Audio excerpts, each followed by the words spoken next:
Bonjour tout le monde, je voulais parler aujourd'hui d'un sujet très grave, c'est le sujet des Chinois musulmans, des Chinois ouïghours dans la région du Xinjiang, dans la région ouïghour qui est à majorité musulmane, qui comprend 20 millions de musulmans. Ils sont turcophones, c'est-à-dire qu'ils parlent un langage du Turkménistan, voilà, c'est vers l'Afghanistan, tout ça, au-dessus de l'Afghanistan. Donc au début, je m'étais pas rendu compte de l'ampleur de ce scandale international.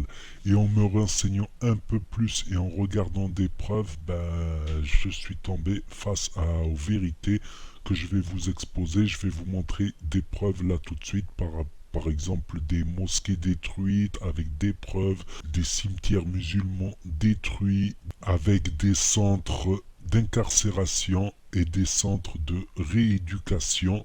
Donc je vais vous montrer tout cela en images, les preuves que j'ai trouvées personnellement. Un exemple d'une mosquée détruite, bon tout ça c'est la Chine, là vous reconnaîtrez l'Inde, là par exemple. Donc j'ai marqué un petit pin ici, là, voilà avec les coordonnées satellites. Et on va voir cette mosquée là. Donc là, on la voit très bien, cette mosquée, elle est connue, il y a des photos, tout ça. J'essaierai d'en mettre une ici, normalement. Et regardez ce qui s'est passé. Elle a été détruite, c'est les mêmes coordonnées satellites. Regardez, ici, elle y était encore. Là, on la voit, là, elle n'y est plus. Là, on la voyait bien, là, ici. Donc voilà une preuve que cette mosquée-là, elle a bel et bien été détruite en Chine, comme je vous l'ai montré, bien évidemment, comme je vous l'ai prouvé par l'image satellite.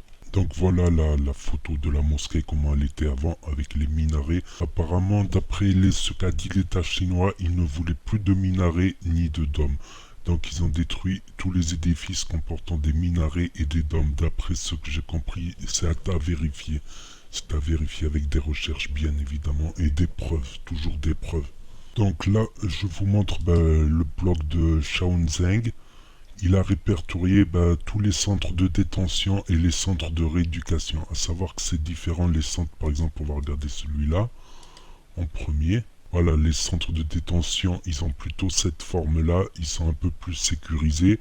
Et les centres de rééducation, c'est plutôt comme des écoles, on va dire. Des fois, il y a un terrain de foot, il y a plus d'espace pour se balader. Donc ça serait vraiment pour des présumés très radicalisés. Et pour ceux qui seraient moins radicalisés, voilà, dans les centres de rééducation. Donc en fait, moi, ce que j'ai fait, c'est que par exemple, j'ai pris les coordonnées ici. Et je suis venu les mettre là, copier, coller et rechercher.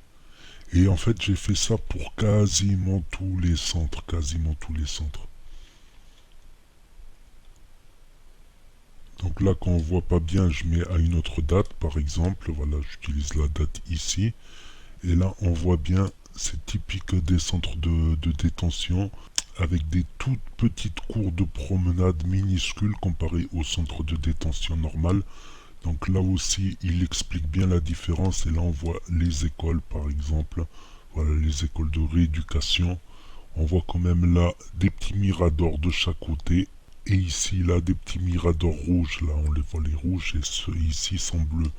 Le bleu, en fait, c'est de la tôle. C'est du, comment ça s'appelle? C'est du métal bleu. C'est de la tôle bleue, en fait. Donc là, on serait clairement dans un centre de rééducation et là, dans un centre de détention. Donc là, ça serait même une extension. Vous voyez tous les bâtiments là de détention. Ça n'a rien à voir avec les prisons chinoises qu'on va voir par la suite. Et là, regardez tous les centres. Mais après, il y a certains centres, pas les centres de détention. Les centres de détention, on n'a pas trop de doute là-dessus. Mais certains centres de rééducation, voilà, on a des petits doutes là-dessus sur certains. Même le mec qui a fait ces blogs-là, il dit c'est des suppositions, c'est après recherche, il a fait énormément de recherches. Donc lui-même n'est pas sûr de tous ces centres de rééducation. Mais les centres de détention, il en est pratiquement sûr. Il le prouve ici, là, dans ce petit article-là de son blog. Voilà, il explique là, par exemple, ça c'est des centres des prisons chinoises normales. Il y a les miradors, tout ça. Donc il explique là, ça c'est des bâtiments pour les travailleurs, ici là il y a les bâtiments des prisonniers, ici l'administratif, et ici tout le personnel, police, tout ça. Voilà, ils ont un petit corridor ici pour arriver aux tourelles d'observation. Voilà, il le montre, il explique ici. Là, voilà, différentes sortes de prisons. Voilà, on voit bien l'architecture, comment c'est fait en général, les miradors, tout ça. Et il montre aussi les... Voilà, ici, là, c'est ça que je cherchais.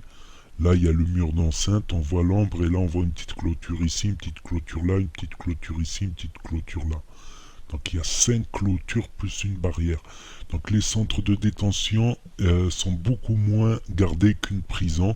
Et les centres de rééducation, pareil, ils sont beaucoup moins. Ben là on arrive là sur des centres de rééducation. Voilà, il y a des barrières, il y a des murs. Et là on voit les centres de détention et ils sont typiques, ils se ressemblent. On dirait un circuit, vous savez, sur les circuits imprimés. On dirait carrément ça, c'est pour ça qu'on les reconnaît assez vite là. Il y a comme des sortes de mini-cours, on dirait, des mini-cours. Donc en général, on a un centre de détention ici comme ça, voilà, avec ses bâtiments typiques. Et ici, le centre de rééducation. Voilà, il montre ce centre-là, je l'ai cherché sur Google, il s'est beaucoup développé, il s'est beaucoup agrandi. Là, on voit clairement des centres de détention. Comme je vous l'ai montré, voilà, beaucoup de centres de rééducation. Tout ça en bas, c'est des centres de rééducation, centres de rééducation. Beaucoup, énormément. À savoir que certains centres peuvent accueillir jusqu'à 8000 personnes, vu le nombre des bâtiments. Bon, quand il n'est pas sûr, comme je vous ai dit, quand il n'est pas sûr, il le marque dans son blog. Voilà, je suis pas sûr, mais on dirait. Mais là, concernant les centres de détention, c'est énorme. C'est pas des prisons, c'est des centres de détention. Je vais vous dire la vérité, au début, j'avais pas saisi l'ampleur du phénomène.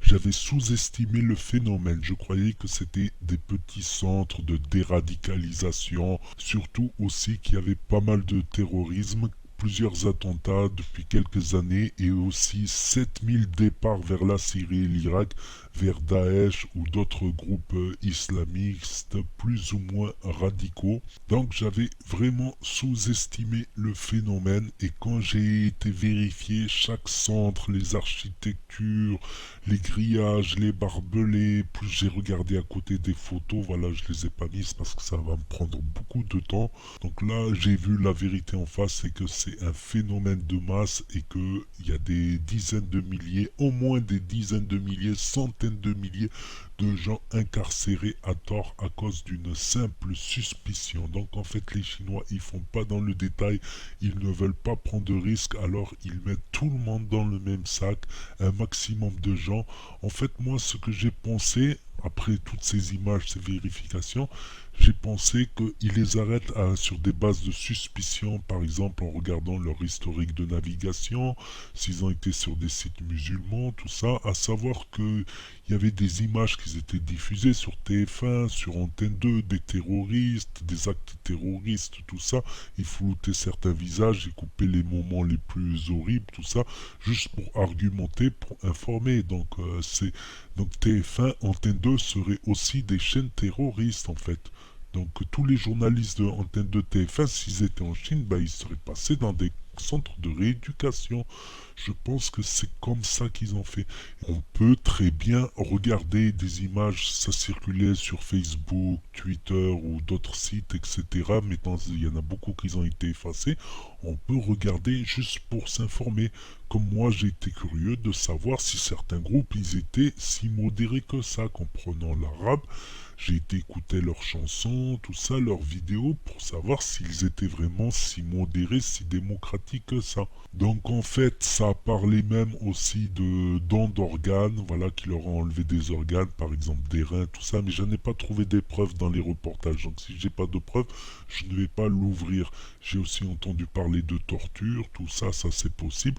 Et en fait, dans les témoignages de gens qui sont sortis de ces centres de rééducation, la plupart disaient qu'ils devaient apprendre le chinois alors qu'ils parlaient turkmène, ils devaient apprendre l'hymne national par cœur, ils devaient réciter des textes à la gloire du parti communiste chinois, et ils devaient même écrire leur autocritique, voilà, par rapport à l'islam, tout ça, et de par là, ils jugeaient s'ils étaient radicalisés ou déradicalisés. Donc je trouve ça absurde. À la limite, s'ils connaissent pas l'hymne national chinoise ou s'ils savent pas lire, écrire ni parler le chinois, ils peuvent ouvrir des écoles, mais pas les priver de leur liberté fondamentale, qui peuvent aller à l'école par exemple et rentrer le soir chez eux, rester libres, apprendre.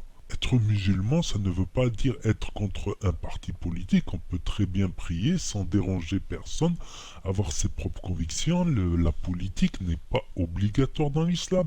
Parfois même dans l'histoire musulmane, on a bien vu une scission entre la politique et le religieux à plusieurs époques différentes. D'ailleurs, ça représente 0,0001% les radicalisés, ceux qui sont partis se battre dans la guerre, tout ça.